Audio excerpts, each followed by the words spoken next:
오늘 우리에게 주시는 하나님의 말씀은 요한복음 1장 43절에서 46절, 그리고 6장 5절에서 7절입니다. 이튿날 예수께서 갈릴리로 나가려 하시다가 빌립을 만나 이르시되 나를 따르라 하시니, 빌립은 안드레와 베드로와 한 동네 벳세다 사람이라. 빌립이 나다나엘을 찾아 이르되 모세가 율법에 기록하였고 여러 선지자가 기록한 그 일을 우리가 만났으니 요셉의 아들 나사렛 예수니라.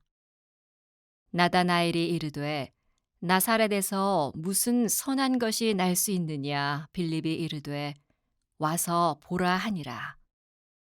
예수께서 눈을 들어 큰 무리가 자기에게로 오는 것을 보시고 빌립에게 이르시되 우리가 어디서 떡을 사서 이 사람들을 먹이겠느냐 하시니, 이렇게 말씀하심은 친히 어떻게 하실지를 아시고 빌립을 시험하고자 하심이라. 빌립이 대답하되 각 사람으로 조금씩 받게 할지라도 200 데나리온의 떡이 부족하리이다. 이는 살아계신 하나님의 말씀입니다. 아멘. 여러분들에게 제가 한 가지 이렇게 양해 말씀 부탁을 드리는데, 제가 지지난해 이제 심장에 조금 이상이 오면서 작년에 우리 장로님들이 저에게 같이 식사를 하면서 큰 종이에다가 강제 안식년권을 주셨어요. 그래서 저한테 강제로 안식년을 하라고 이제 준비를 하고 이제 올해 이렇게 주의를 지키면서 주중에는 제가 지금 쉬고 있습니다. 그러다 보니까 교인들이 부탁하는 일들, 결혼 주례를 비롯해서 여러 가지 행사들에 제가 잘 참석을 하지 못합니다. 그런데 누구는 하고 누구는 안 할 수가 없어서 아예 아무것도 약속을 안 받고 있습니다. 올 한 해 동안 제가 또 잘 충전하고 내년부터 일할 수 있도록 혹시 여러분들 서운한 마음 갖지 마시고 제가 이렇게 같이 하지 못하는 것에 대해서 양해해 주시고요. 주일은 제가 지키겠습니다. 네, 주일 지킬 테니까 여러분들이 잘 양해해 주시면 감사하겠습니다. 이제 예수님의 제자 마지막을 향해 달려가고 있습니다. 이제 두 사람, 오늘 빌립과 다음 주에 야고보를 남겨놓고 있어요. 다 외우셨죠? 베드로와 안드레, 야고보, 요한, 빌립과 바돌로메, 도마와 마테, 알페오의 아들 되는 야고보와 시몬과 다데오와 가롯 유다라. 2부 예배만 못한대요. 다시 한번. 네. 베드로와 안드레, 야고보, 요한, 빌립과 바돌로메, 도마와 마테, 알페오의 아들 되는 야고보와 시몬과 다데오와 가롯 유다라. 제가 이렇게 유치하지만 시키는 이유는 여러분들이 앞으로 신앙생활을 하면서 계속 들을 사람이기 때문에 이 정도는 외우는 게 우리 정신 건강에 좋지 않겠습니까? 설교할 때마다 계속 모르면 스트레스 받잖아요. 네, 이렇게 좀 잘 외우고 가면 좋겠고요. 오늘 빌립, 부족한 사람 그래도, 이런 제목으로 말씀을 나누려고 합니다. 오늘 빌립에 대한 말씀을 준비하면서 저에게 들은 물음이었어요. 예수님의 제자들 중에 누구도 완전하기 때문에 예수님이 부르신 사람은 없는데, 그리고 그들의 업적을 자랑할 사람도 없는데, 그들에게 한 가지 특징이 있다면 끝까지 주님의 편에 서 있었다는 겁니다. 그래서 제자들의 이야기를 우리들이 함께 공부하며 우리들에게 소망이 되기도 합니다. 우리들도 부족하지만 우리들에게 필요한 것은 완전함이 아니라 어떻게 끝까지 주님의 편에 서는 것인가. 우리들은 종종 위대한 일을 꿈꿉니다. 그리고 많은 사람들이 위대한 일, 꿈을 가져라, 비전을 가져라, 이런 이야기를 참 많이 했던 것 같아요. 요즘 저에게 있어서 위대한 일이 뭘까? 제 마음속에 제자들의 말씀을 나누면서 생각하게 된 것은, 그래, 예수님이 부르신, 우리를 부르신 사명의 길을 끝까지 가는 것이야말로 위대한 일이구나라는 생각이 듭니다. 어떤 목사님이 어떤 글에서 본 거예요. 죽어서 심판대 위에 서서 신문을 받게 되었답니다. 심판자가 묻습니다. 그대는 항상 선했는가? 목사님이 고개를 들지 못했어요. 아닙니다. 심판자가 또 묻습니다. 그러면 그대는 항상 의로웠는가? 목사님은 한숨을 내쉬며 아닙니다 라고 대답을 합니다. 심판자가 또 묻습니다. 그대는 항상 깨끗했는가? 목소리가 다 힘없이 들어가는 소리로 그것에도 자신이 없습니다. 목사님은 불안해지기 시작했어요. 내가 어떤 심판을 받을까?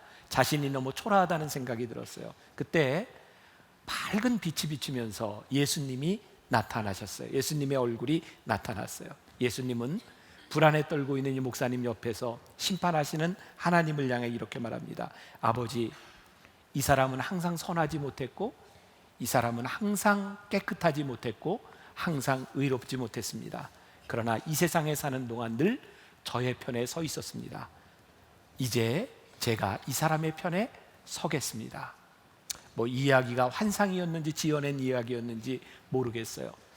우리 중에 누가 의롭다, 깨끗하다, 온전하다, 선하다는 말에 자신이 있을 수 있겠습니까?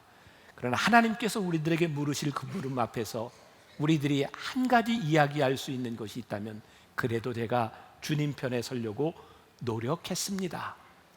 예수님의 제자들을 보면 누구도 완전하지 않았지만 예수님께서 제자들의 만남을 통해서 점점 교정시켜가는 그런 모습을 보게 됩니다.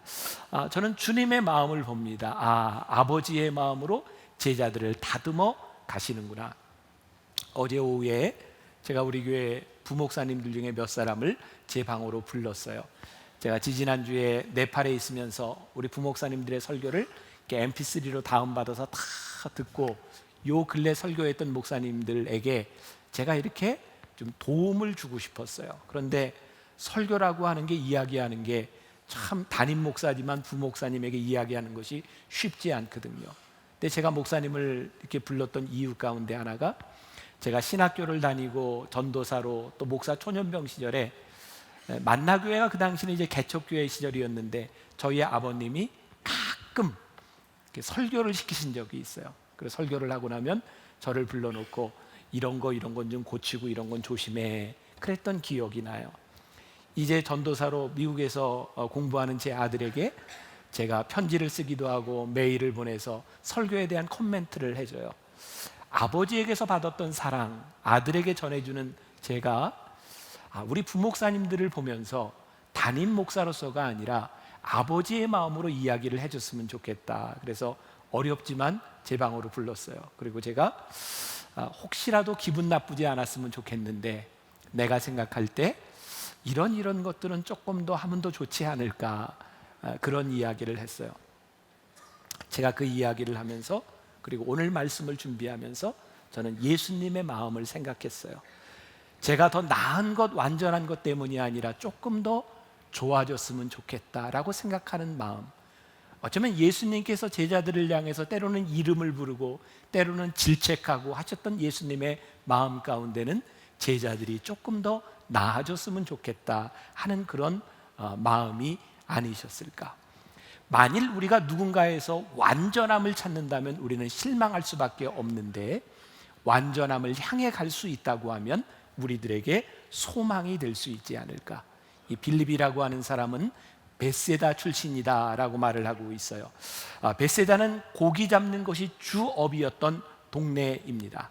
이 빌립이라고 하는 이름은 헬라어의 이름을 가지고 있는 것으로 보아서 아마 빌립의 아버지가 헬라 사람이었을 것이다 라고 추측할 수 있어요. 고기 잡는 사람이었지만 부유한 사람이었고, 빌립은 많은 것을 배웠던, 그래서 주변 정세에도 밝았던 교육받은 사람이었을 것이다 라고 추측합니다. 오늘 우리가 읽은 요한복음은요, 특별히 예수님의 제자를 부르시는 장면이 다른 복음서에 비해서 자세하게 나와 있습니다. 요한복음 1장에는 세례 요한이 나오고 있는데, 세례 요한이 예수님을 바라보며 이야기하죠. 보라, 하나님의 어린 양이로다. 그때 그 이야기를 듣고 있었던 세례 요한의 제자들이 예수님을 따릅니다. 우리가 얼마 전에 배웠던 안드레가 그런 사람이었고요. 그리고 예수님께서 그 제자들을 부르신 이후에 이제 예수님이 가셔서 빌립을 부르시게 돼요.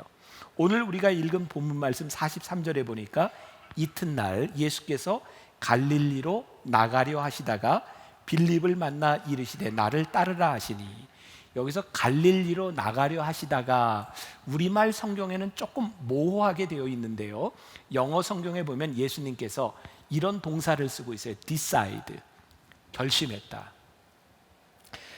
요한복음 4장에도 예수님께서 사마리아 여인을 만나시는 장면이 나오는데 예수님께서 사마리아를 통과하여야 하겠는지라 라고 되어 있는데, 여기도 영어 단어에 보면 had to go 라고 되어 있어요. 예수님이 가야 되겠다고 하는 의지를 이야기하고 있습니다.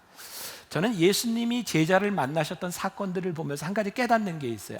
예수님이 누구를 만나든 그것은 우연한 일이 아니었다는 거예요. 예수님께서 마음에 결심을 하시고 누군가를 만나러 가세요. 그리고 예수님을 만났던 사람들을 보면, 무언가 역사가 일어났던 것을 보면 예수님의 주권적인 사건과 더불어서 그 예수님을 만났던 의지가 마주칠 때 역사가 일어나게 돼요. 저는 오늘 이 예배를 드리며 제가 기대하는 게 있어요. 아마 여러분들 가운데는 내 의지로 어떤 상황에 의해서 내가 여기에 나왔다라고 이야기할지 모르지만, 오늘 이 예배 가운데 말씀과 기도와 찬양 가운데 우리 주님은 주권적 의지를 가지고 우리를 만나기를 원하시는데, 오늘 이 예배와 말씀 가운데 내 의지가 주님을 만나는 사건이 일어나기를, 그래서 빌립의 인생을 바꿨던 것처럼 우리의 인생을 바꾸는 역사가 일어나기를 소원하는 마음으로 여러분들과 함께 이 말씀을 전하기를 원합니다. 오늘 45절 말씀에 보니까 빌립이 나다나엘을 찾아 이르되, 빌립이 예수님 만난 다음이죠. 모세가 율법에 기록하였고 여러 선지자가 기록한 그 일을 우리가 만났으니 요셉의 아들 나사렛 예수니라. 아마 이 빌립이라고 하는 사람은 평소에 메시아에 대한 이야기를 나다나엘과 나누고 있었죠. 그리고 빌립이 예수님을 만나고 난 다음에 나다나엘에게 내가 예수님을 만났어, 그분이 메시아야. 그랬더니 나다나엘의 반응이 시큰둥합니다. 나다나엘이 이르되 나사렛에서 무슨 선한 것이 날 수 있느냐. 빌립이 이르되 와서 보라 그래요. 자, 여기서 중요한 걸 깨닫습니다. 예수님께서 빌립을 부르실 때 설명과 논쟁이 없었어요. 너 나를 따라와라 말씀하십니다. 근데 빌립이 따랐어요. 빌립이 예수님을 따라가서 예수님을 메시아라고 고백합니다. 나다나엘에게 가서 이야기합니다. 나다나엘이 믿지 못하겠다는 거예요. 빌립이 이야기합니다. 와서 보라. 저는 오늘 중요한 사실을 깨닫는데, 복음은 논쟁이 아니구나. 복음은 우리들이 보고 가서 만나는 것이 복음이구나. 저는 요즘 교회가, 우리 신앙인들이 믿음의 힘과 복음의 다이나믹을 잃어버리는 이유 가운데 하나가 우리가 자꾸 설명하려고 한다는 거예요. 복음은, 교회는 복음을 설명해 주는 것이 아니라 복음을 보여주는 곳이 되어야 하겠다. 우리가 누군가에게 예수를 믿으세요, 예수님을 믿으세요라고 말을 할 때 우리의 설명이 필요한 것이 아니라 이곳에 와서 보십시오 라고 이야기할 수 있는 것, 그것이 복음이 아닐까라는 생각을 해요. 여러분, 로마서 5장 8절에 보면 사도 바울의 아주 강력한 그의 신앙 고백이 나오거든요. 우리가 아직 죄인 되었을 때 그리스도께서 우리를 위해 죽으심으로 하나님께서 우리에 대한 자기의 사랑을 확증하셨느니라. 저는 이 말씀이 정말 강력하게 다가오는 이유 가운데 하나는 설명이 아니라는 거예요. 그가 가지고 있었던 우리를 위해 죽으신 예수 그리스도의 사랑을 확증하셨다고 하는 것이 그에게 복음이라는 거예요. 어제 조선일보 토요일에는 늘 Y라고 하는 난과 위클리 비즈라고 하는 난이 제가 꼭 봅니다. 매주 한 사람씩 소개가 되는데 이번에는 어떤 목사님이 인터뷰가 되어서 소개가 되었어요. 필라델피아의 빈민굴에서 13년 동안 사역을 하고 있는 목사님이었어요. 여러 가지 스토리가 있지만 기자가 이 목사님에게 물었습니다. 그 빈민굴에서 매일 살인사건이 일어나고 마약을 먹고 사람을 죽이고 수없이 많은 사건이 일어나는 그곳에서 설교를 하십니까? 이 목사님이 이렇게 이야기합니다. 아니요, 저 그냥 어울려 삽니다. 목사님이 이렇게 얘기합니다. 그들에게 설교하는 것보다 더 중요한 것이 있는데, 사람이 죽고 마약을 하고 사공하는 그 사람들에게 누군가 있어주고 누군가 그들과 함께 해주는 사람, 그 사람이 필요하기 때문에 저는 그들과 함께 어울려 삽니다. 저에게는 이렇게 들렸어요. 거기 있는 그 사람들에게, 죽어가는 그 사람들에게, 그 가족들에게 복음을 설명해 주는 것보다 이것이 복음입니다라고 살아내는 것, 그것이 복음이구나, 그것이 사랑의 확증이구나. 윌로우 크릭 교회에 빌 하이벨스 목사님이 있어요. 그는 정말 미국에서 가장 성공한 목회자라고 할 수 있는 만한 사람이었고 20대 초반부터 개척을 했던 사람이에요. 빌 하이벨스 목사는 교회를 처음 시작할 때 균형 잡힌 목회를 하고 싶었대요. 그래서 소위 5G라고 하는 5가지의 G가 들어가는 단어를 가지고 목회를 했어요. Grace, Growth, Group, Gift, Giving, 남을 돕는 것, 은사, 성장, 여러 가지를 했죠. 이 목사님은 이렇게 얘기합니다. 5가지의 나는 목회를 20% 균형을 잡으려고 했다. 그러나 어느 날 균형 잡으려고 했던 그 목회가 잘못돼 가고 있다는 것을 발견하게 되었다는 거예요. 우리의 신앙은, 믿음은 하나님의 은혜가 중요한데, 교회는 균형 잡는 것이 문제가 아니라 가장 중요한 것에 집중해야 되겠구나. 그래서 이 목사님은 균형이 아닌 하나님의 은혜에 집중하기 시작했대요. 그리고 이런 고백을 합니다. 매끄러운 이론보다 정리되지 않은 진실이 사람을 살린다. 과연 우리 가운데 복음, 하나님의 역사, 내가 확증할 수 있는 그것은 무엇인가?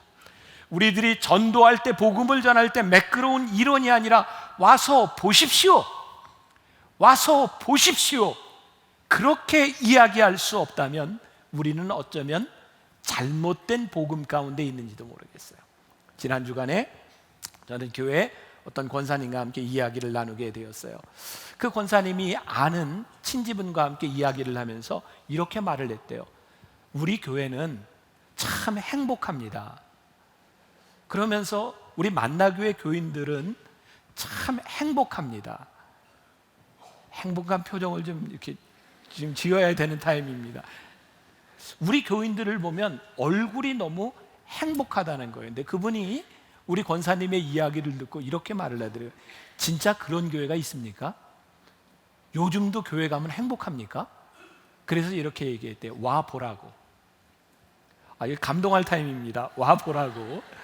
근데 저는 정말 만나교회 목사로서 제가 행복할 뿐만 아니라 우리 교인들의 모습을 보면서 신앙생활을 하는 것이 참 행복하구나. 우리가 무엇으로 설명할 수 있겠습니까? 복음이 와서 보십시오, 그것은 정말 매력적인 일이고 우리의 인생을 바꿔 놓을 만한 일이고 우리의 삶의 목표를 바꿔 놓을 만한 위대한 일입니다. 그것은 설명이 아니라 주님을 만나는 것에서 시작되는 것입니다. 이 빌립을 보면서 그가 주님을 만났듯이 그를 통해 누군가를 만난다고 하는 것은 놀라운 사건이라는 생각이 들어요. 네, 빌립을 보면서 깨닫는 것은 그는 점점 나아지고 있었다는 거죠. 오늘 우리가 읽은 두 번째 본문 말씀 요한복음 6장은 아주 유명한 오병이어의 기적이 일어나는 사건입니다. 이 기적을 통해서 예수님은 중요한 목적을 가지고 계셨어요. 여러분, 성경에 나오는 예수님의 기적은요, 기적 자체가 목적이 아닙니다. 기적을 통해서 주님이 보여주고 싶으신 게 있으세요. 이 오병이의 기적 이후에 예수님은 생명의 떡에 대한 말씀을 하십니다. 그것을 가르치시기를 원하셨고요. 특별히 오병이어의 기적을 통해서 빌립이라고 하는 제자를 거론하세요. 자, 오늘 예수님께서 5절에 예수께서 눈을 들어 큰 무리가 자기에게로 오는 것을 보시고 빌립에게 이르시되 우리가 어디서 떡을 사서 이 사람들을 먹이겠느냐 하시니, 여기서 어떻게 예수님이 12제자가 있는데 빌립을 콕 찍어가지고 빌립에게 이르시되 우리가 어떻게 이들을 먹이지? 6절, 이렇게 말씀하심은 친히 어떻게 하실지를 아시고 빌립을 어떻게 하려고요? 시험하고자 하심이라. 여기에서 시험이라고 하는 것이 굉장히 중요한데요. 이게 본래 의미는 그냥 이렇게 뭐 유혹하고 시험하고 이런 차원의 문제가 아니라 예수님께서 어떻게 해야 하실지를 아시고 빌립에게 이것을 물으신 것은 이 일을 통하여 빌립의 믿음을 성장시키기 위함이었다라고 말씀하세요. 자, 빌립은 아까 이야기한 대로 많은 것을 배우고 세상 정세에 밝은 사람이었다고 이야기를 했어요. 빌립이요, 이 이야기를 듣고 7절에 같이 한번 봉독해 볼까요? 빌립이 대답하되 각 사람으로 조금씩 받게 할지라도 200데나리온의 떡이 부족하리이다. 자, 보세요. 빌립이요, 저 무리를 어떻게 먹일고 했더니 계산이 탁 되는 거예요. 200데나리온이면 얼마냐면 성서학자들이 이야기하기를 8달치의 한 사람 월급이라는 거예요. 그러니까 이제 한 사람 뭐 8만 원에서 10만 원 계산하면 8달 하면은 되죠? 그만큼 되죠? 빌립이요, 계산을 탁 한 거예요. 예수님, 200데나리온이나 필요합니다. 예수님께서 물으셨을 때 빌립이 계산이 다 끝났어요. 근데 계산이 끝났는데 답이 나오나요? 답이 안 나오는 거예요. 계산은 끝났는데 그가 할 수 있는 일이 없는 거예요. 자, 여러분, 우리가 또 중요한 교훈을 하나 깨닫습니다. 우리들이 신앙생활을 하면서 두 가지 중요한 오류에 빠질 때가 있어요. 하나는 베드로 같은 유형의 사람인데요, 어떤 문제에 봉착하면 됩니다, 이거 뭐 합시다, 굉장히 믿음이 좋은 것 같은데 나중에 하다 보면 뭐가 잘 안 돼요. 그래서 베드로를 보면은 감정적으로 이야기를 했다 실수하는 일들이 참 많이 나오죠. 오늘 또 하나의 사람은 이 빌립 같은 사람인데 문제가 생기면 열심히 계산합니다. 그리고 계산해보고 안 되겠는데요? 라고 하는 사람이 있어요. 담대하게 이야기하는 사람도, 그리고 신중하게 이야기하는 사람도 문제는 무엇이냐면 그들의 담대함과 그들의 신중함 가운데 믿음이 들어가 있지 않다는 거예요. 하나님을 생각하지 않는 담대함과 신중함이라고 하는 것은 우리의 계산에서 끝날 수밖에 없는 거예요.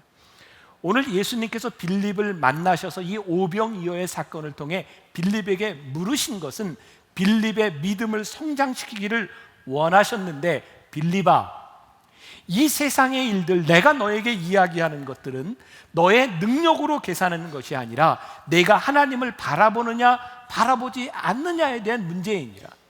빌립은 문제를 무엇으로 봤냐면 돈으로 보았어요.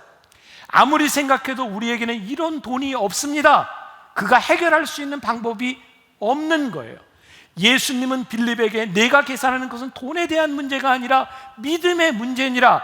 답이 나에게 있고 예수님이 어떻게 하셔야 될지 예수님의 마음속에 답이 있었는데 빌립은 그 문제에 대하여 예수님께 묻지 않은 거예요. 우리들이 하나님을 믿는다고 하면서도, 신앙생활을 하면서도 우리들에게 믿음의 역사와 우리의 신앙이 자라지 않는 것은 말씀을 들어도 문제에 봉착해도 우리는 우리의 신중함과 우리의 계산을 가지고 끝난다는 거예요. 빌립보서 4장 13절에 보면 유명한 말씀이 있죠. 내게 능력 주시는 자 안에서 내가 모든 것을 할 수 있느니라. 예수님께서 빌립에게 가르치고 싶으셨던 것이 뭐예요? 여기에 이런 문제가 있느니라. 그런데 그것은 너의 능력이 아니니라. 내가 할 수 있는 일, 내가 계획하고 있는 일들을 내가 할 수 있느니라. 그것이 믿음이니라. 빌립은 오병이어의 사건을 통해서 믿음이 무엇인지를, 주님을 의지한다는 것이 무엇인지를 깨닫게 되는 거예요. 아하, 우리의 문제 가운데는 내 능력의 문제가 아니라 내 뒤에 계시는 하나님, 그리스도 예수 안에서 우리가 할 수 있는 것이 무엇인지를 보기 시작할 때 우리들에게 믿음과 우리들의 소망이 생기는 것이구나. 믿음은 우리의 능력이 아니라고 하는 것. 우리 예배팀들이 제가 이렇게 자꾸 설교 시간에 찬양을 하면 굉장히 지금 두려워하고, 지금 목사님 제발 좀 그러지 않으셨으면 좋겠다라고 이야기를 함에도 불구하고 제가 이렇게 찬양을 할 수 있는 이유는요, 제가 하다 틀리면 이렇게 불러줄 팀들이 뒤에 있기 때문에 제가 이렇게 찬양을 하는데, 저에게 떠오른 찬양이 있었어요. 들어보셨는지 모르겠어요. 나의 등 뒤에서 나를 도우시는 주, 나의 인생길에서 지치고 고나여 매일처럼 주저앉고 싶을 때 나를 밀어주시네. 일어나 걸어라, 내가 새 힘을 주리니.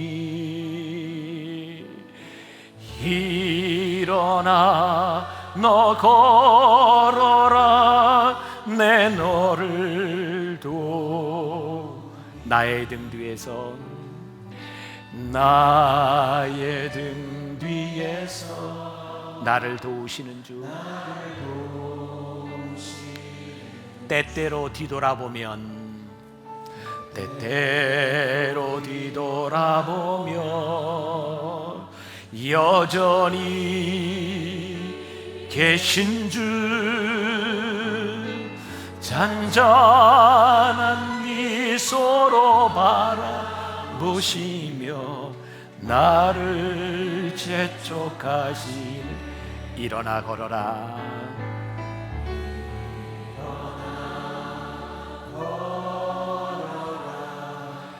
내가 새 힘을 주리니. 일어나 너 걸어라, 내 너를 도우리. 오늘 저에게는 이 설교를 하면서 두 가지 참 좋은 경험이 있었어요. 원고에 있는 건 아닌데, 제가 예배 시간에 들어오기 전에 제가 로비에서 여러분들과 인사를 해요. 근데 제가 처음 보는 분이에요. 한 분이 저를 보면서 울기 시작했어요. 시끄러워서 무슨 얘기인지도 잘 들리지 않는데 이런 이야기가 있는 것 같아요. 아버지가 저희 교회 장로님은 아니고 장로님이신데 아주 굉장히 어려운 암 수술을 하셨던 것 같아요. 저는 뭔지 상황을 잘 몰랐는데 뭔가를 이렇게 저에게 내놓는데 보니까 지금 여기 앉아 있을 거예요. 스마트폰을 가지고 녹음을 하면서, 목사님, 저희 아버지를 위해 기도해 주세요. 아버지가 이 기도를 들으면 힘을 내실 것 같아요. 그래서 제가 거기에 기도를 했어요. 제가 무슨 힘이 되겠습니까? 그러나 우리를 도우시는 하나님을 의지하며 하나님 힘을 주세요. 제가 기도를 했거든요. 근데 제가 그렇게 기도할 수 있는 이유 가운데 하나가, 제가 2부 예배 설교를 하는데 제가 참 오랜만에 그런 걸 느낀 것 같아요. 2부 예배 때 제가 설교를 너무너무 못했어요. 제가 설교를 하고 나서 부끄러워서 아마 사람들이 또 오해했을 것 같아요. 목사님 은혜 받나 보다. 제가 설교를 마치고 눈을 감고 계속 눈을 뜨고 교인을 볼 수 없었어요.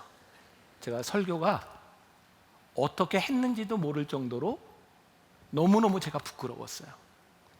준비를 안 한 건 아닌데 어쩌면 이렇게 풀리지 않을까 싶을 정도로 너무너무 힘들어서 부끄러워서 하나님까지도 모르고요, 교인들 얼굴을 볼 수 없었어요. 제가 잠시 쉬는 시간에 제 방에 올라가서 하나님께 기도했어요. 하나님, 제가 지금 설교를 바꿀 방법도 없어요. 하나님, 저 어떻게 해요? 하나님께서 저에게 주시는 마음이, 내가 네 등 뒤에서 너를 도우리라. 그리고 하나님, 저의 부족함의 문제가 아니라 하나님께서 여기 있는 누군가에게 이 말씀 하나가 누군가에게 들려질 수 있지 않겠습니까? 제가 담대하게 서겠습니다. 저를 도와주세요. 사실은 제가 오늘 너무너무 부끄러운 마음으로 서서 준비 안 한 게 아닌데요, 어쩌면 이렇게 내 힘으로 할 수 없는 게 있는지. 그래서 제가 아마 그 기도를, 스마트폰으로 녹음하고 있는 그 기도를 제가 간절하게 할 수 있었던 것 같아요. 하나님, 도와주세요. 제가 빌립을 통해서 우리가 배울 수 있는 것이 있어요. 하나님, 우리가 할 수 없는 것, 내가 할 수 없기 때문에 하나님의 도우심을 우리들이 체험할 수 있는 것이고, 오병이어의 기적. 하나님, 저에게는 돈이 없습니다. 그렇기 때문에 주님께서 하실 일을 기대할 수밖에 없는 것. 빌립이 배웠던 것이 오병이어의 기적을 통해서 그를 도우시는 하나님이 아니었을까? 부족한 사람 빌립이었지만 그는 주님과의 만남을 통해서 점점 믿음이 무엇인지를 깨닫게 돼요. 이 세상과 과학적 지식은 우리가 봐야 믿어요. 증명이 돼야 믿어요.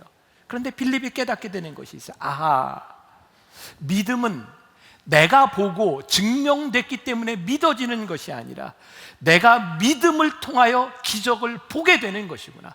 오병이어의 기적이 그랬던 것처럼 아마 이 의심도 많았고 예수님 앞에 질책을 받았던 이 빌립이었기 때문에 어쩌면 도마와 같이 남겨진 삶이 아까워서 열심히 살았던 것처럼 그가 믿음을 가지게 되었을 때 열심으로 살지 않았을까? 그는 소아시아에 가서 복음을 전하다가 히에라폴리스라고 하는 지역에서 선교를 하고 프랑스 고을이라고 하는 지역까지 갔다가 다시 소아시아로 돌아와요. 그리고 복음을 전하다가 거기에서 돌에 맞아 죽습니다. 그리고 그가 죽었던 그 자리에 빌립 기념교회가 세워지게 됩니다. 도마가 그랬던 것처럼 그의 삶이 얼마나 진지하게 믿음의 삶을 살았을까?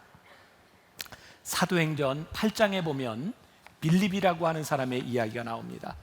제가 2부 설교할 때도 그렇고 제가 이제 성경 이야기를 하게 되면 우리 교인들도 답답해지고 그 표정을 보는 저도 답답해져요. 성경을 모르는 분들에게는. 그래서 여러분들이 집에 가면 이 사도행전 말씀을 이렇게 한번 좀 보시면 좋을 것 같아요. 제가 꼭 부탁을 드립니다. 자, 사도행전 6장에는요 그 초대교회에서 7 집사를 세우는 이야기가 나와요. 초대교회가 막 부흥하게 되었을 때 사도들이 무척 바빠졌어요. 그래서 사도들이 말씀을 전하는 일과 기도하는 일에 전념하기 위해서 7 집사를 뽑거든요. 그 중에 제일 유명한 사람이 초대교회 첫 번째 순교자였던 스데반이라는 사람이 있고요. 그 중에 빌립이라는 사람도 있어요. 그런데 스데반이 순교하고 돌에 맞아 죽고 난 다음에 사도행전 8장에 보면 사람들이 핍박으로 인하여 사도들만 예루살렘에 남고 다 흩어집니다. 흩어져서 복음을 전한다고 되어 있어요. 그리고 바로 이어서 빌립이라고 하는 사람이 복음을 전하는 이야기가 나오거든요. 근데 이 빌립이 7 집사 중에 하나인 빌립인지 아니면 예수님의 제자 빌립인지 조금 의견이 분분해요. 문맥으로 보면 제자들이 남고 나머지가 흩어졌다고 하니까 7 집사 중에 하나일 것 같은데 7 집사를 뽑았을 때에 그들의 임무는 복음을 전하는 것이 아니라 구제하는 일이었거든요. 그래서 저는 이 빌립이 7 집사 중에 하나일 수도 있지만 저는 예수님의 제자 빌립이었을 것이다 라고 하는 쪽에 무게를 둡니다. 그렇게 8장 26절을 보면 주의 사자가 빌립에게 말하여 이르되 라고 하는 말이 있고요. 29절에 보면 성령이 빌립더러 이르되 라는 말이 있고 39절에 주의 영이 빌립을 이끌어 간지라 라고 하는 말이 있어요. 여러분 보세요. 사람들이 박해를 받아서 다 흩어졌어요. 사실 초대교회의 역사는 박해로 인하여 흩어진 사람들 때문에 부흥의 역사가 일어나거든요. 이 빌립도 박해를 인하여 흩어지는 상황 가운데서 성령이 주의 사자가 빌립에게 말씀하세요. 빌립이 어디로 가야 할지를 말씀하시고 빌립이 가는 곳을 직접 말씀하셔서 빌립이 성령에 이끌려 갔어요. 여러분 나중에 꼭 성경을 보셔야 돼요. 빌립이 이끌려 갔던 장소가 어디냐면 광야였어요. 여러분 우리를 참 당황스럽게 하는 일이 뭔지 아세요? 하나님이 우리를 부르셔서 내가 믿음으로 살아가는데 이곳이 분명히 하나님께서 나를 부르신 자리라고 믿고 갔는데 그것이 광야예요. 우리는 하나님의 부르심을 따라 하나님의 인도하심을 따라 가면 그곳이 시온의 대로가 쫙 열려져서 이왕이면 거기 양탄자도 쫙 깔리고 수레를 타고 막 가야 돼. 돌도 하나 걸리면 안 돼. 그게 우리들이 하나님의 인도하심으로 생각하거든요. 그런데 빌립이 인도함을 받았던 자리가 광야였어요. 그리고 거기에서 누구를 만나냐면 이디오피아 여왕 간다게의 내시를 만나요. 내시라고 하는 것은 단순한 내시가 아니라 국고를 맡은 재무부 장관쯤 되는 사람이니까 사회적 지위가 굉장히 높은 사람인데, 성령께서 빌립을 광야로 인도해서 그 내시에게 가라는 거예요. 그 사람은 이방인이었고 감히 빌립이라고 하는 사람이 그 지위에 있는 사람에게 갈 수가 없는 거예요. 그러니까 도저히 일어날 수 없는 일들이 지금 일어나고 있는 거예요. 근데 성령에 이끌려서 그 가마 있는 곳으로, 병거 있는 곳으로 갔더니 그 사람이 뭘 하고 있냐면 성경을 읽고 있는 거예요. 이게 상식적이지 않은 일입니다. 근데 그 사람이 성경 말씀 이사야를 읽고 있는데 그 말씀이 뭔지를 몰라요. 그래서 빌립이 말씀을 해석해주고 가다가 물을 만나서 거기에서 세례를 줍니다. 자, 제가 무슨 이야기를 여러분들에게 하고 싶으냐, 성령님께서 우리를 이끌어 가셨을 때는요, 그것이 어떤 환경이냐에 대한 문제가 아니에요. 중요한 것은 성령님이 우리를 이끌어 가셨을 때는 그곳에서 성령님의 역사를 보게 하신다는 거예요. 여러분들이 성령님에 이끌리어, 말씀에 이끌리어 내가 사역을 하고 있는데 하나님이 나를 이끌어 가신 것이 광야야. 하나님 왜 저를 이 광야에 이끌어내셨어요? 하나님 여기에서 무엇을 이성적으로 생각하고 무엇을 합리적으로 생각하라는 거예요? 그런데 생각해 보세요. 여러분들을 인도하신 그 자리가 이성적이고 합리적이고 내가 할 수 있는 곳이라면 어디서 여러분들이 성령님의 역사를 경험하시겠어요? 성령님의 역사는 하나님이 우리를 인도하셨을 때에 우리들이 믿음이 아니고는 순종할 수 없는 자리에서 하나님의 역사하심을 우리들이 따라가지 않고는 경험할 수 없는 그 자리에서 우리들이 보게 되는 것이에요. 그래서 오늘 여러분들에게 제가 믿음으로 권면하고 싶은 것이 있는데, 혹시 여러분들이 믿음을 따라 성령님의 인도하심을 따라 말씀을 따라 여기까지 왔음에도 불구하고 그것이 광야라고 느껴진다면 그것은 절망의 자리가 아니라 성령님의 역사를 우리들이 경험할 수 있는 곳이라는 거예요. 그것이 빌립을 통하여 우리들에게 보여주시는 거예요. 여러분, 빌리 그레이엄 목사님, 그분은 정말 20세기의 가장 위대한 전도자라고 이야기를 해요. 그분은 끝까지 복음을 지켰고, 그리고 미국 사회에서 끝까지 도덕성을 이렇게 지키는 아주 훌륭한 목사님 중에 한 분이에요. 빌리 그레이엄 목사님이 신학교에서 공부할 때였어요. 신학교에 가면 성경만을 공부하는 게 아니라 여러 가지 지식을 공부하는데, 학문적으로 공부하다 보면 소위 자유주의 신학이라고 하는 것 때문에 믿음이 흔들려요. 빌리 그레이엄 목사님이 그런 것을 경험하게 됐죠. 하나님, 제가 많은 학문을 접하다 보니까 제 마음속에 성경에 대한 의심이 들기 시작했습니다. 성경에 대한 의심이 들기 시작하니 말씀을 전하는 것에 대한 의욕도 잃어버리게 되었습니다. 하나님, 어떻게 하면 좋습니까? 그리고 조용한 달빛 아래서 그는 하나님의 음성을 듣습니다. 말씀을 신뢰하여라. 그리고 이 말씀을 있는 그대로 선포하여라. 그때 빌리 그레이엄 목사님은 이렇게 고백하고 결단합니다. 인간의 생각과 인간의 상식을 가지고 어떻게 하나님의 말씀을, 진리를 내가 설명할 수 있겠는가? 내 생각으로 말씀을 해부하는 것이 아니라 거룩한 말씀 앞에 내가 순종하며 나의 논리를 내려놓아야 되겠다. 그때부터 유명한 빌리 그레이엄 목사님의 설교 스타일이 만들어집니다. 빌리 그레이엄 목사님은 설교할 때 이렇게 얘기합니다. The Bible say, 성경이 말씀하시기를. 그는 늘 복음을 전할 때마다 성경이 말씀하시기를, 그는 자신의 이야기가 아니라 성경이 말씀하시는 것을 선포하기 시작합니다. 믿음은 나의 생각과 나의 지식으로 이루어지는 것이 아니라 하나님의 말씀이 이루어지는 것이기 때문입니다. 제자는 하나님의 이끄심을 따라가는 사람입니다. 그곳에서 하나님의 인도하심을 경험하는 사람입니다. 초대교회 박해 사건이 일어나서 모든 사람들이 흩어지고 인생이 휘몰아치는 어려움 가운데서 인도하신 곳이 광야라면 그것에 하나님의 역사가 있기 때문입니다. 하나님께서 여러분들의 둥지를 흩어버리셨나요? 하나님께서 여러분들의 삶을 뒤 흔들어 놓고 계시나요? 내 힘으로 해결할 수 없는 일들이 여러분들의 삶에서 일어나고 계시나요? 우리가 부족하기 때문에 하나님을 기대하는 거예요. 하나님이 나를 여기로 인도하셨다면 하나님의 인도하심 가운데 하나님의 역사가 일어날 것을 우리들이 기대하는 거예요. 부족한 사람 빌립을 만들어 가셨던 것처럼 우리의 부족함을 채워서 만들어 가실 하나님을 우리들이 기대하는 거예요. 그래서 믿음의 사람들의 특징은 소망이 있다는 거예요. 오늘 여러분들에게 부족한 사람 빌립, 그래도 글을 쓰셨던 하나님의 섭리하심이 오늘 우리 모두 가운데 소망이 되기를 간절히 소원합니다. 우리 같이 찬양했으면 좋겠어요. 세상은 들리고 사람들은 변하여도 나는 주를 섬기리. 오늘 우리를 이끌어내는 광야의 그 한 자리에서도 우리는 주님을 섬기리. 나의 믿음 흔들리지 않으리. 우리 함께 찬양합시다.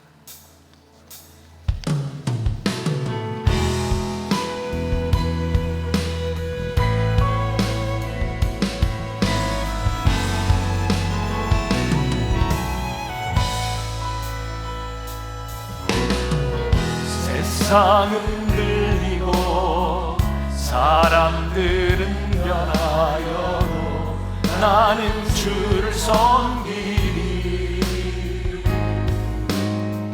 주님의 사랑이 영원히 변하지 않네. 나는 주를 신뢰해. 오직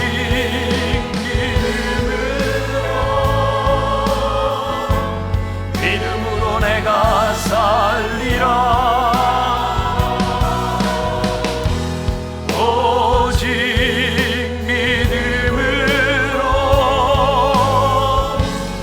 믿음으로 내가 살리라. 믿음 흔들리고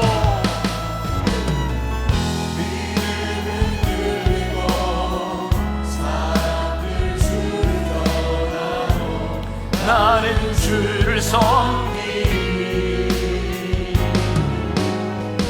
주님의 나라를 영원히 쇠하지 않네.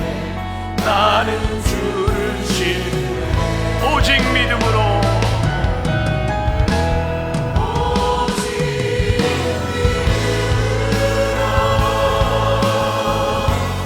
믿음으로 내가 살리라.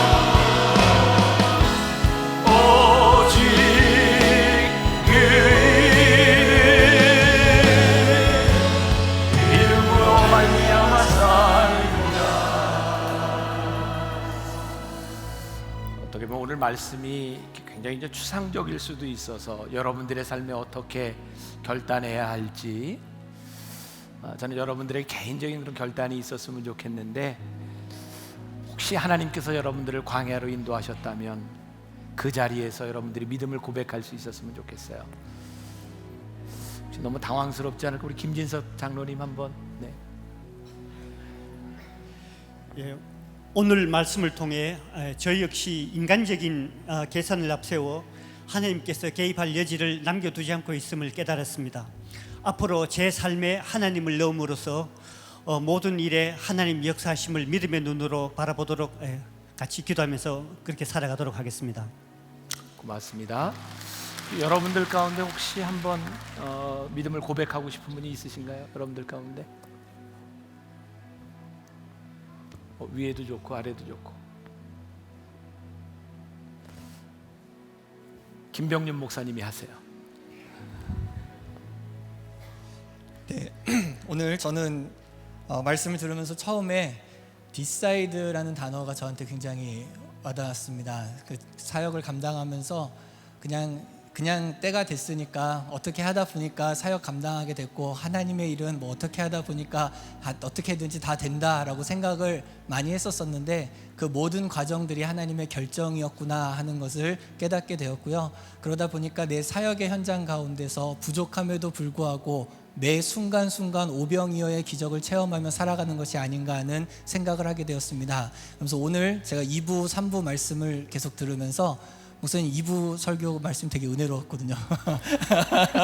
네, 2부, 3부 설교 말씀을 들으면서 제 마음 가운데 동역자에 대한 부분들이 좀 생각이 났습니다. 특별히 담임 목사님 아까 설교 서두에 부목사님들 이야기해 주셨었는데 사실 저는 어제 부름을 받지는 못했지만 담임 목사님께서 설교에 대한 것을 코멘트해 주실 때 저도 코멘트를 받으면서 동역자로서 축복의 기도해 주셨던 장면이 생각이 났습니다. 그래서 저는 이번 한 주에 저와 함께 어떻게 보면 광야와 같은 시간들을 보내고 있는 동역자들에게 손편지를 한번 쓰면서 감사의 마음을 전하고 축복하는 시간을 가져야 되겠다라는 결단을 하게 되었습니다.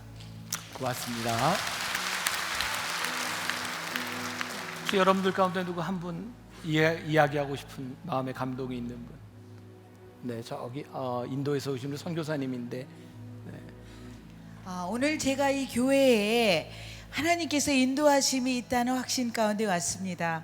이 교회, 이 성전에 발을 들여놓으면서 지금까지 주님께서 목사님을 통하여서 또 이 교회 모든 성도님들의 헌신을 통하여서 세계로 향하신 하나님의 놀라우신 역사들이 계속적으로 이루어져 나가실 것을 확신하게 됐습니다. 그 이유는 하나님께서 오늘 말씀을 통하여서도 빌립을 인도하신 하나님, 그 과정에서 하나님께서는 그 앞으로 일어날 그 하나님의 교회에 있을 모든 것들에 대해서 익히 아시고, 왜냐하면 하나님께서 계획하셨기 때문에.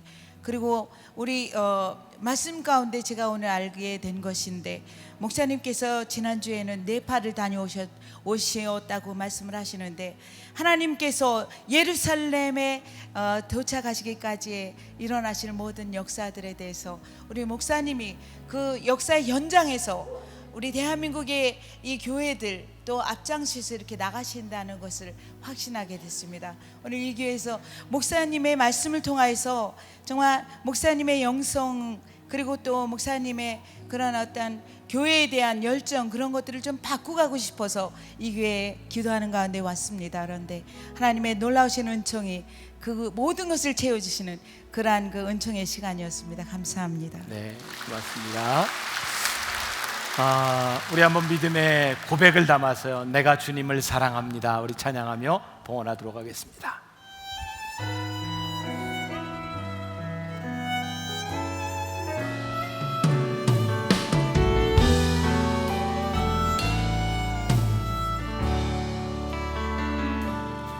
내가 주님을 사랑합니다. 내가 주님을 사랑합니다. 주님 먼저 날 사랑하셨네. 내가 주님을 사랑합니다. 내가 주님을 따르렵니다. 내가 주님을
내가 주 위에 살겠습니다. 내가 주 위에 살겠습니다.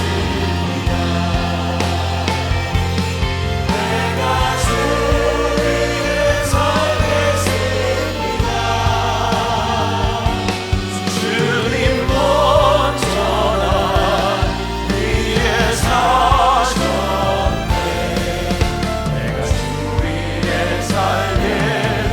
내가 주 위에 살겠습니다.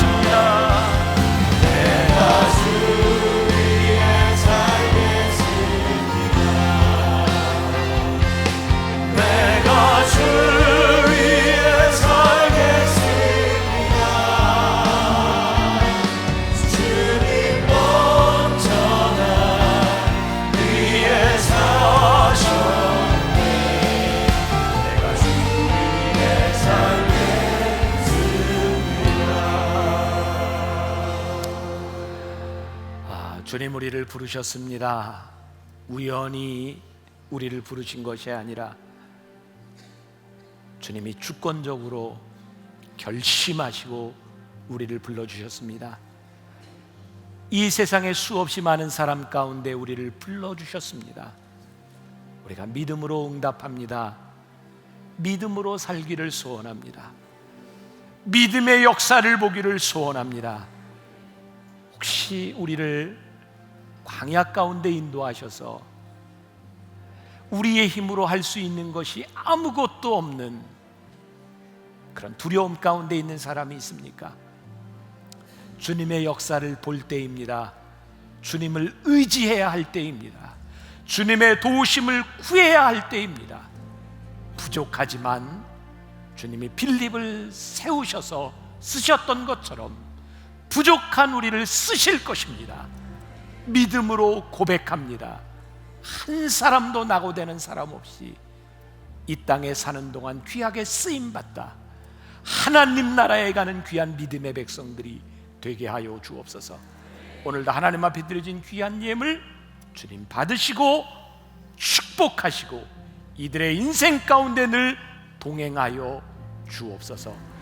지금은 우리 주 예수 그리스도의 은혜와 하나님 아버지의 무한하신 사랑과 성령의 인도하심이 빌립처럼 부족하지만 쓰임받음을 믿으며 세상으로 나가는 당신의 사랑하는 모든 백성들 위해 지금부터 영원까지 함께 하시기를 간절히 축원하옵나이다.